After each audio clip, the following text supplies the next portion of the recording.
बहुत बड़ी खबर, पाकिस्तान को जानकारी देने मामले पर विदेश मंत्री एस जयशंकर का स्टेटमेंट सामने आया है। विदेश मामलों की समिति की बैठक में एस जयशंकर ने इस बात की जानकारी दी। उन्होंने साफ क्लियर किया देश के सामने कि हमला पूरे होने के आधे घंटे के भीतर जानकारी दी। आतंकी कैंपों पर हमला पूरा होने के बाद ये जानकारी दी गई है। इसको लेकर कोई कंफ्यूजन न रहे।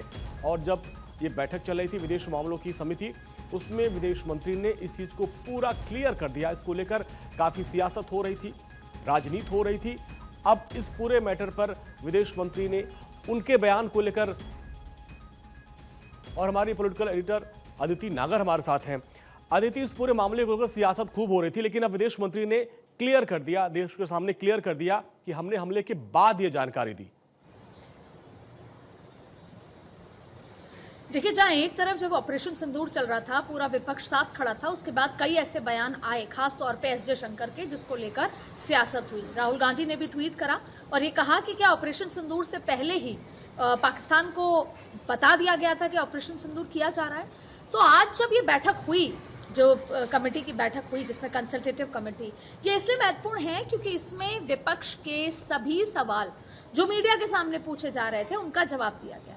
और देखिए, 11 सांसद तो लोकसभा के थे और 11 सांसद राज्यसभा के थे।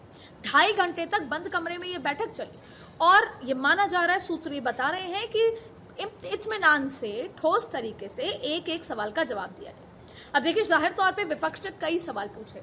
सबसे महत्वपूर्ण बात यह है कि जो ये ट्रीटी है, वाटर ट्रीटी, इसको लेकर ये बताया गया साफ।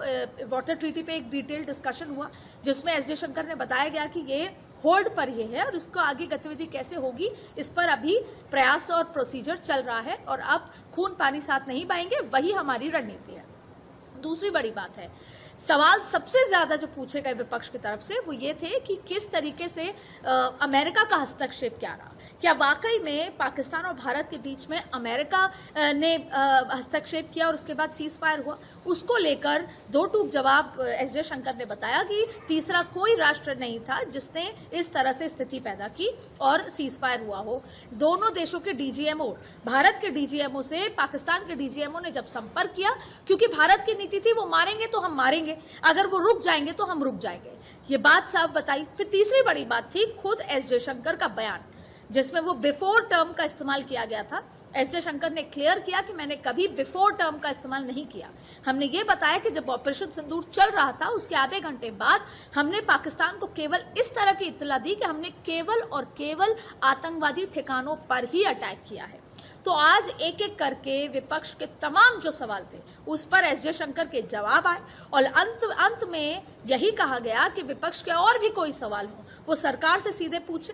अगर वो मीडिया के पास जाते हैं तो उससे सियासत होती है और कहीं ना कहीं भारत की इमेज डेंट होती है, तो और कंफ्यूजन पैदा होता है। इसलिए उन्होंने ये दरख्वास्त की कि अगर किसी तरह के कोई इश्यूज क्रिएट होते हैं तो वो सरकार से पूछे। देखिए, सरकार चौतरफा तरीके से काम कर रही है। एस जयशंकर ने यह भी कहा कि हमने आतंकवादी ठिकानों पर अटैक किया, हमारे साथ पूरा विश्व खड़ा था। उन्होंने ये भी कहा कि टर्की, चाइना को छोड़ दिया जाए, अजरबैजान को छोड़ दिया जाए तो सारा विश्व हमारे साथ खड़ा था।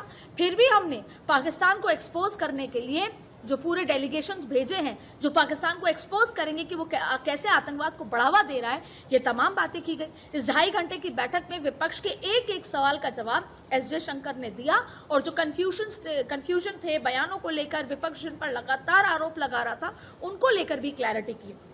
और इसके साथ साथ और कई मुद्दे हैं जो मैं आपको बता दूं जिस पर बात हुई। उन्होंने ये भी बताया कि जब यूएस सेक्रेटरी ने ये बताया, जब ये ऑपरेशन सिंदूर चालू था, कि पाकिस्तान कुछ बड़ा प्लान कर रहा है, तो भारत ने बिना किसी झिझक के ये कहा कि अगर पाकिस्तान कुछ बड़ा करेगा तो भारत उससे बड़ा करेगा जवाबी कार्रवाई में। ये भी साफ बात कही। इसके अलावा उन्होंने कहा कि ऑपरेशन सिंदूर जितनी देर चला उसके आधे घंटे के भीतर ही पाकिस्तान को इत्तला दे दी गई थी कि सिर्फ आतंकी ठिकानों पर, यह एक बड़ा मसला था जिसको लेकर लगातार विपक्ष साध रहा था सरकार को। और फिर उन्होंने अपील ये की कि अगर किसी भी तरह का आपको कोई कंफ्यूजन है, सवाल है, तो आप सीधे सरकार से पूछिए, मीडिया के सामने ना जाएं। और विदेश मंत्री ने कहा कि सीज फायर दोनों डीजीएमओ के बातचीत से हुआ, ना कि किसी तीसरे राष्ट्र से। तो डिटेल में 2.5 घंटे में बैठक हुई और अंत में ये बताया गया कि वाटर ट्रीटी पर हमारा स्टैंड वही है कि अभी अबेयंस में में है। और तीसरी बात है कि पाकिस्तान को एक्सपोज करने के लिए अभी बहुत सारे ग्रुप्स हमने डेलीगेशंस भेजे हैं जिसमें पाकिस्तान को एक्सपोज किया जाएगा। And last but not the least, operation Sindoor अभी जारी है। अगर किसी भी तरह की गतिविधि पाकिस्तान सरकार, आर्मी या आतंकवादी तरह से आती है तो हम तीनों को ठीक है अदिति, बहुत बहुत शुक्रिया इस विस्तार से पूरी बात समझाने के लिए।